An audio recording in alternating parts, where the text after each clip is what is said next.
अस्सलाम वालेकुम dear viewers, मैं हूं Waheed Wazir. Welcome to my YouTube channel. उम्मीद है आप सब खैरियत से होंगे। तो इस वीडियो में मैं डिस्कस करने वाला हूं symbolic representation of flower parts. तो हर प्लांट फैमिली के आखिर में फ्लोरल फार्मूला लिखा जाता है जिससे हम फ्लावर पार्ट को रिप्रेजेंट करते हैं।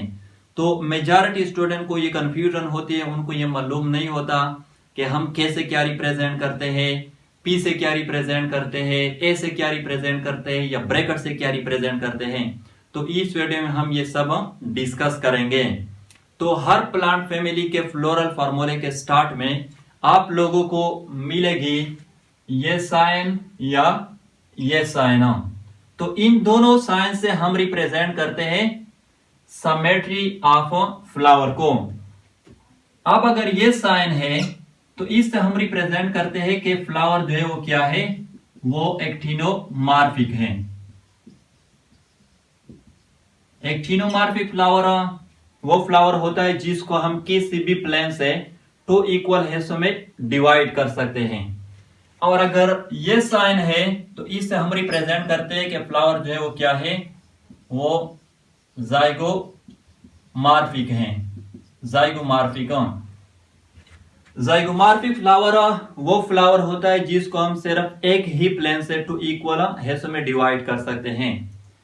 सेकेंड नंबर पे आप लोगों को मिलेगी या ये साइन या ये साइन या ये साइन। अब अगर ये साइन है तो इससे हम रिप्रेजेंट करते हैं कि फ्लावर जो है वो क्या है, बाइसेक्सुअल है, यानी दोनों male and female reproductive part जो है वो मौजूद है। यानी इससे हम रिप्रेजेंट करते हैं मेल को और इससे हम रिप्रेजेंट करते हैं फीमेल को। अगर ये साइन है तो इससे हम रिप्रेजेंट करते हैं कि फ्लावर जो है वो यूनिसेक्सुअल है, लेकिन मेल फ्लावर है, स्टेमिनेट फ्लावर है, मेल फ्लावर। और अगर ये साइन है तो इससे भी हम रिप्रेजेंट करते हैं कि फ्लावर जो है वो यूनिसेक्सुअल है, लेकिन क्या है, फीमेल फ्लावर है, यानी पिस्टिलेट फ्लावर है। तो थर्ड नंबर पर आप लोगों को मिलेगी ये के से हम रिप्रेजेंट करते हैं केलेक्स को, यानी सेपल्स को। तो यहां पर के साथ मैंने एन लिखा है। एन से हम रिप्रेजेंट करते हैं नंबर ऑफ सेपल्स को, क्योंकि डिफरेंट फ्लावर में सेपल्स की जो तादाद होती है वो डिफरेंट होती है। अब यहां पर टू कंडीशन है। यहां पर मैंने इस एन को ब्रैकेट में बंद नहीं किया है और यहां पर इस एन को मैंने ब्रैकेट में बंद किया है। तो अगर ब्रैकेट मौजूद नहीं है तो इसका मतलब कि सेपल जो है वो एक दूसरे से फ्री है, एक दूसरे के साथ फ्यूज्ड नहीं है, जिसको हम कहते हैं पॉलीसेपेलस कंडीशन। और अगर ब्रैकेट प्रेजेंट है तो इसका मतलब कि सेपल जो है वो एक दूसरे के साथ फ्यूज्ड है, यूनाइटेड है, जिसको हम कहते हैं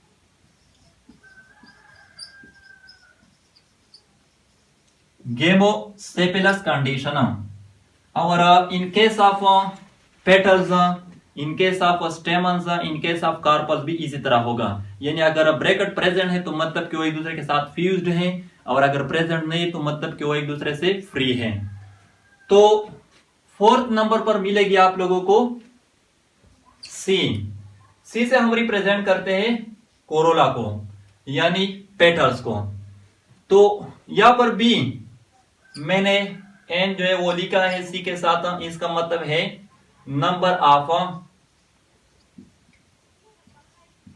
पेटल्स।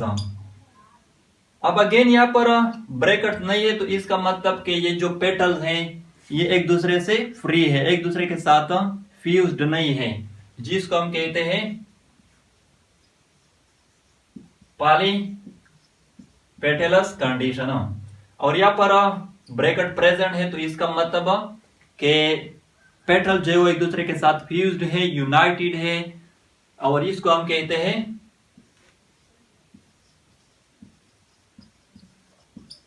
Gamopetalous condition.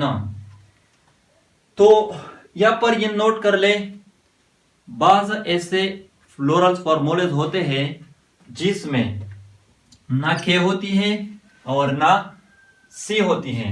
वहां पर थर्ड नंबर पर आप लोगों को मिलेगी पी। तो पी का मतलब है पेरियंथ। पेरियंथ क्या होता है मैं पहले भी बता चुका हूं। बाज ऐसे फ्लावर होते हैं जिसमें सेपल्स एंड पेटल्स दोनों कलर्ड होते हैं, यानी हम डिस्टिंग्विश नहीं कर सकते, डिफरेंशिएट नहीं कर सकते कि कौन सा सेपल है और कौन सा पेटल्स है। तो उस दौरान हम उसको कलेक्टिवली कहते हैं पेरियंथ। तो पी से हम रिप्रेजेंट करते हैं पेरियंथ को। तो यहां पर भी पी के साथ मैंने एन लगाया है, तो एन का मतलब है नंबर ऑफ टेपल्स। अब यहां पर ब्रैकेट नहीं है तो इसका मतलब कि टेपल्स जो है ये एक दूसरे के साथ फ्यूज्ड नहीं है, एक दूसरे से फ्री है, और इस कंडीशन को हम कहते हैं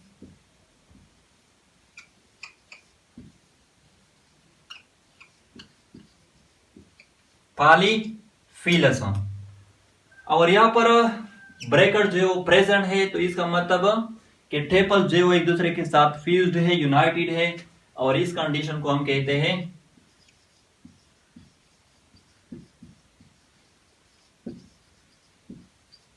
गेमोफिलस। 6 नंबर पर आप लोगों को मिलेगी ए। तो ए से हम रिप्रेजेंट करते हैं एंड्रोशियम को या स्टेमन्स को। अब यहां पर बी मैंने एन जो है वो लिखा है, एन से मतलब है नंबर ऑफ स्टेमन्स। अब यहां पर ब्रैकेट नहीं है तो इसका मतलब कि ये स्टेमन जो है ये एक दूसरे के साथ फ्यूज्ड नहीं है, एक दूसरे से फ्री है, और इस कंडीशन को हम कहते हैं पॉलीएंड्रस कंडीशन। और यहां पर ब्रैकेट प्रेजेंट है तो इसका मतलब कि स्टेमन जो है वो एक दूसरे के साथ फ्यूज्ड है, यूनाइटेड है। अब यहां पर बाज प्लांट फैमिलीज के फ्लोरल फॉर्मूलेज में आप लोगों को सी और ए के ऊपर इस तरह की लाइन जो है वो मिलेगी, और ये लाइन क्या रिप्रेजेंट करती है, पहले तो ये नोट कर ले कि सी का मतलब है पेटल्स यानी कोरोला, और ए का मतलब है एंड्रोशियम यानी स्टेमन। तो ये लाइन रिप्रेजेंट करती है कि स्टेमन जो है वो पेटल के साथ अटैच हैं, और इस कंडीशन को फिर हम कहते हैं एपी पेटेलस कंडीशन। 7 नंबर पर आप लोगों को मिलेगी जी। तो जी से हम रिप्रेजेंट करते हैं गाइनेशियम को या कार्पल को। तो यहां पर भी एन जो है वो मैंने लिखा है, एन का मतलब है नंबर ऑफ कार्पल्स। अब यहां पर ब्रैकेट नहीं है तो इसका मतलब कि कार्पल जो है वो एक दूसरे से फ्री है, एक दूसरे के साथ फ्यूज्ड नहीं है, और इस कंडीशन को हम कहते हैं एपोकार्पस। और यहां पर ब्रैकेट प्रेजेंट है तो इसका मतलब कि कार्पल जो है वो एक दूसरे के साथ फ्यूज्ड है, यूनाइटेड है, और इस कंडीशन को फिर हम कहते हैं सिनकार्पस। तो बाज प्लांट फैमिलीज के फ्लोरल फॉर्मूले में आप लोगों को जी के नीचे इस तरह लाइन जो है वो मिलेगी, और ये लाइन रिप्रेजेंट करती है कि ओवेरी जो है वो क्या है, ओवेरी वो सुपेरियर है। और बाज फ्लोरल फॉर्मूले में आप लोगों को जी के ऊपर लाइन मिलेगी, और ये लाइन रिप्रेजेंट करती है कि ओवेरी जो है वो क्या है, वो इंफीरियर है, इंफीरियर। और बाज फ्लोरल फॉर्मूले में आप लोगों को ये लाइन जो है वो इस तरह मिलेगी, ना ऊपर होगी और ना नीचे साइड पे। इससे हम रिप्रेजेंट करते हैं कि ओवेरी जो है वो ना सुपीरियर है ना इंफीरियर है, बल्कि हाफ सुपीरियर है और हाफ इंफीरियर है। अब यहाँ पर ये भी नोट कर ले, बाज स्टूडेंट को ये कंफ्यूजन होती है कि कैसे केलस को रिप्रेजेंट करते हैं, क्योंकि केलस तो सी से आता है। तो केलस के लिए हम के का सिंबल इसलिए यूज करते हैं कि सी जो है वो तो ऑलरेडी हम कोरोला के लिए यूज करते हैं। तो डिफरेंशिएशन के लिए हम केलस के लिए के का सिंबल जो है ये यूज करते हैं। तो ये थी symbolic representation of floral parts. अगर वीडियो अच्छी लगी हो तो लाइक भी करें, कमेंट भी करें। अगर अभी तक चैनल को सब्सक्राइब नहीं किया है तो चैनल को भी सब्सक्राइब करें। थैंक यू एंड खुदा हाफिज।